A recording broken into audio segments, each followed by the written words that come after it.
The people who are after One Piece are searching for a man with a burn scar on his face. Who is this mysterious person? Do we know him? Did he make an appearance? Before I delve into this, I'm gonna check something real quick, and it will help us identify this mysterious man. So there are 4 road poneglyphs, right? So Roger threatened Big Mom and took one from her. When he was talking about the color of the poneglyph, Nekomamushi told him that Zou has one of such kind. And then Kozuki Oden added, Wano country also has one. So Roger got 3 road poneglyphs. As for the last one, he knew where it was. It was on Fishman Island. We know Big Mom's road poneglyph still exists. So are the poneglyphs of Zou and Wano country. The only road poneglyph is missing is the poneglyph of Fishman Island. Now what I'm about to say is very important. Where did Robin find Fishman Island's poneglyph? It was inside the sea of the forest, right? This place is very sacred. Princess Shirahoshi's mother, Queen Otohime's grave is in there. This place is not open to everyone. The only people who can go in there are either from Fishman Island's royal family or someone who is approved by the royal family. Nico Robin went there when Shirahoshi was present with the Straw Hats. Roger Pirates went there when King Neptune was with them. So the person who took the road poneglyph from there must be a friend of Fishman Island's royal family, especially King Neptune. There are several people who have burn scar on their face, but very few were friends with King Neptune. I mean, Ista's kid also has a scar on his face, but I don't know if it came from Ben Beckman's gunpowder or brute force. Regardless, Kid is not the man we're looking for, because he was also looking for that man. I don't know who spread it, but quite a few people know that the man with the burn scar has a road poneglyph. I don't know, is it a conspiracy against that man, or he really has it? But at least he knows its whereabouts. Otherwise, he wouldn't have gotten that much focus. Now let's take a look at the characters who have burn scar on their faces. Akainu has a burn scar on his face. He got it when he fought Kuzan for 10 days on Punk Hazard. But obviously, he's not the person we're looking for. I mean, he can't be that person, right? Even though he's a black ship, he doesn't have a black ship. Furthermore, he has magma devil fruit ability, and it has nothing to do with wind or whirlpool ability. So, he's out. Now, interestingly enough, Kuzan was cracking joke when he said to Blackbeard he could be the man Teach was looking for. Kuzan also has a burn scar, but it's on his neck, not on his face. Now, why did Blackbeard ask this question to Kuzan? Perhaps he got a lead on the identity of the mysterious man? Lafitte had been working for the government for a while, so he knows how shady they are. He doubts this mysterious man has something to do with the government. That's why Teach asked Kuzan if he has any kind of information on this, because, you know, he was an admiral, so probably he has a lot of inside information. Unfortunately, Kuzan doesn't have any information on this guy. If that person is really affiliated with the government, he could be one of their deep cover agents. Stasi was one of the emperors of the underworld, but the real identity is she's a member of Cyberpol Zero. Speaking of the person affiliated with the government, Jaguar D Saul was part of the Marine. He might also have a scar on his face, a burn scar. I mean, if Akainu got a burn scar from Kuzan, so can Jaguar D Saul. He was covered in wounds all over his body, so the right attribute should be the man with a burn scar all over his body. Maybe he's the man we're looking for. Maybe he's the first giant who has a Logia devil fruit ability. A wind Logia perhaps? But I've seen in One Piece forums people associating Monkey D. Dragon with that mysterious man. First of all, Dragon's ship is not black, and the sails don't fit as well. Moreover, there is no dragon on the ship. Furthermore, on Dragon's face, that's a tattoo, not a scar. More importantly, Dragon's face is all over the world. I mean, he's the most wanted man in the world after all. He is very notorious. If he's the man Blackbeard is looking for, he didn't have to be so mysterious. He would have said to Kuzan, do you know where Dragon is? Or do you know where I can find him? Then again, if Dragon is the man Blackbeard is looking for, when he fights Garb, he'll talk about it. Who knows, perhaps Dragon really has the missing road poneglyph. I mean, think about it. He said the day he would meet Luffy is approaching very soon. As his father, Dragon didn't give Luffy any gift. The missing road poneglyph would be a nice gift, right? I mean, it's the key to fulfill Luffy's dream after all. If you don't have any present for your son, why did you want to meet him after so many years now? It doesn't make any sense. But there is another character who might really be the man Blackbeard is looking for, and it's this guy.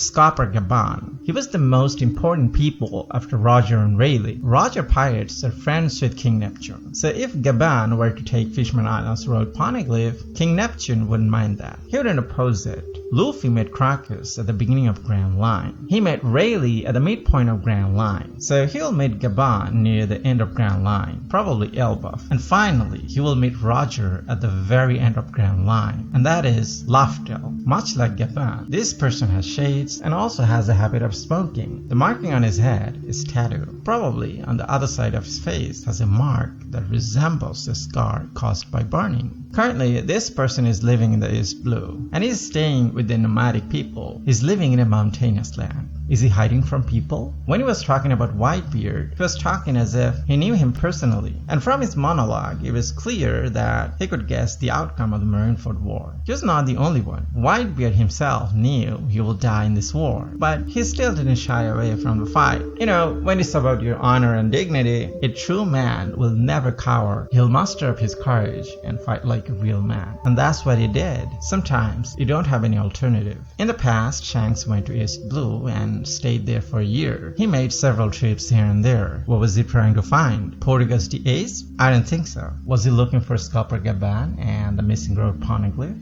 Now the question is, why would Skipper Gaba take the road poneglyph with him? What was his purpose? You know, he was one of the few people who knew the true history of the world. So he learned about Joy Boy and what was his mission. He failed to fulfill his promise to previous Poseidon, and he promised her in the future someone will come and fulfill the promise on his behalf. So he was talking about future Joy Boy. So he was saving the road poneglyph for the future Joy Boy. He's gonna give this road poneglyph to future Joy Boy. So he's gonna meet Luffy and reveal some of the information he learned from Laftel. He's gonna give Luffy some tips, advice, and suggestions. Perhaps he will reveal something about the existence of Imu-sama to Luffy. By this time, Sabo already knows the existence of Imu-sama. Dragon and the other members of the Revolutionary Army also know about the existence of Imu. So it would be unwise for Luffy to not know about it. Perhaps when Dragon meets Luffy, he will also reveal it to him. I mean the existence of Imu-sama and the power he possessed. And it will also reveal why God Valley was obliterated. Because the destruction of God Valley was such a mysterious event that took everyone by surprise. And this event of Lulusia Kingdom is also shaking the world, because that kind of power shouldn't exist in this world. Because we have seen the power level of admirals and Yonko, and the power level that weapon showed on Lulusia Kingdom is beyond any kind of power we have seen in the series. Well, we didn't see the power of Monkey D. Dragon, so he might have some kind of power to contend against him. He might hold him for a moment, but he wouldn't be able to defeat him. It is with the power of Joy Boy that will defeat Imu-sama, not the power of Monkey D. Dragon. Well, as I said before, he'll have the power to defend against him, but it wouldn't be enough to defeat him. Ultimately, it's Luffy who will have to defeat him, and Skipper Gaba will hit something about this, probably on Elbaf. And this is going to be an incredible arc in the series, because this arc has been foreshadowed so many years ago. And this is also the arc where Usopp the Coward would become Usopp the Man. Anyways, who do you think has the missing road poneglyph? Monkey D. Dragon, Skipper Gaba, Jaguar D. Saul, or a new character who is yet to make an appearance? Comment down below. Like the video if you did, and subscribe for more. Hit the notification bell icon for updates. Thanks for watching, and see you in the next video.